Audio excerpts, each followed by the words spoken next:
Hello and welcome to the Plagues of Flies and Livestock. We will be reading Exodus chapter 8 verses 20 through 32 to the end of that chapter, and also chapter 9 verses 1 through 7. Again, like last time, we will be reading about two different plagues today. Let's begin.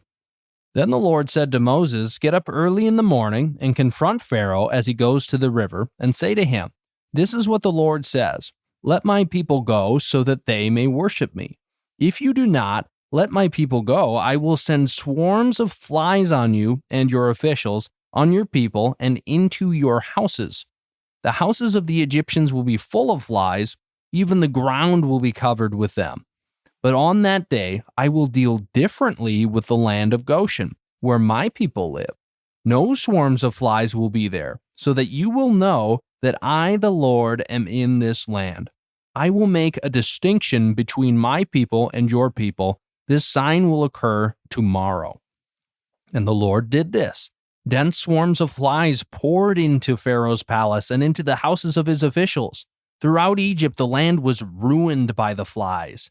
Then Pharaoh summoned Moses and Aaron and said, "Go, sacrifice to your God here in the land."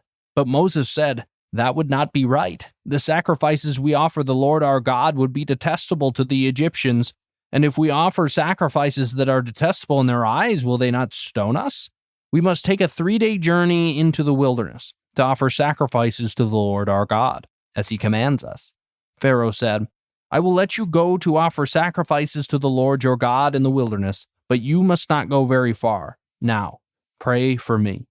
Moses answered, "As soon as I leave you, I will pray to the Lord, and tomorrow the flies will leave Pharaoh and his officials and his people.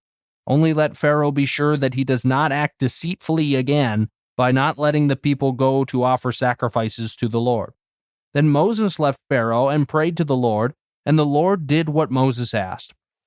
The flies left Pharaoh and his officials and his people. Not a fly remained. But this time also Pharaoh hardened his heart and would not let the people go. Then the Lord said to Moses, "Go to Pharaoh and say to him, 'This is what the Lord, the God of the Hebrews, says, let my people go so that they may worship me.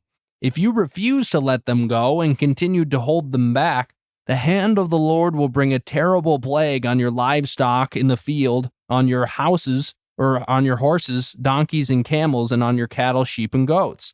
But the Lord will make a distinction between the livestock of Israel and that of Egypt, so that no animal belonging to the Israelites will die.' The Lord set a time and said, 'Tomorrow the Lord will do this in the land.' And the next day the Lord did it. All the livestock of the Egyptians died, but not one animal belonging to the Israelites died. Pharaoh investigated and found that not even one of the animals of the Israelites had died. Yet his heart was unyielding, and he would not let the people go." That was the passage for today. Let's go back to the beginning. We've had 3 plagues so far.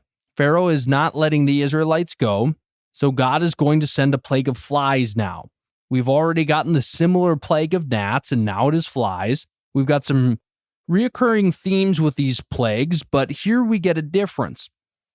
In verses 22 through 23, it said that God is going to spare the Israelites of this plague. So the land of Goshen will not have these swarms of flies in their houses and covering the ground. They are going to be okay. Well, why? Well, that is nice of God to do for his people, of course.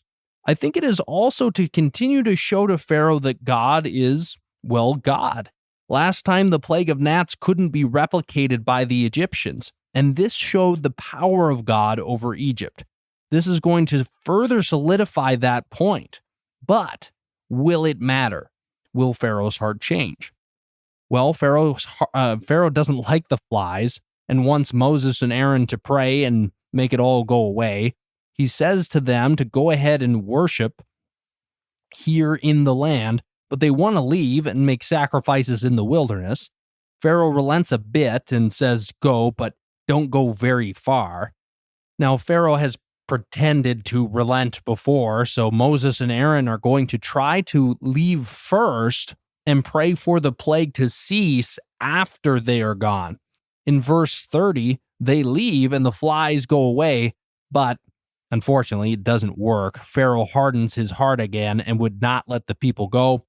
Pharaoh really is just saying whatever he needs to in order to get out of these consequences, but he never seems to intend on following through with what he says. That is the plague of flies. Then we get to the plague of livestock. Again, we have recurring themes. Moses and Aaron say, "Let my people go. And if you don't, there will be a plague." This plague is going to kill the livestock, the horses, donkeys, camels, etc., but the Israelites are going to be protected from this plague as well. In fact, Pharaoh even investigates this. He found that not one of the Israelites' animals died, which is incredible. Now, even with that, with Pharaoh's own investigation, did that soften his heart? Nope. He would not let the people go. So that's the video for today. Let's close this out in prayer. Lord God, we just thank you and praise you, and I just pray for your favor and your blessing on each one listening today. I pray that your word would just continue to be in our minds and our hearts as we go throughout the day. We thank you, Lord. In Jesus' name we pray. Amen.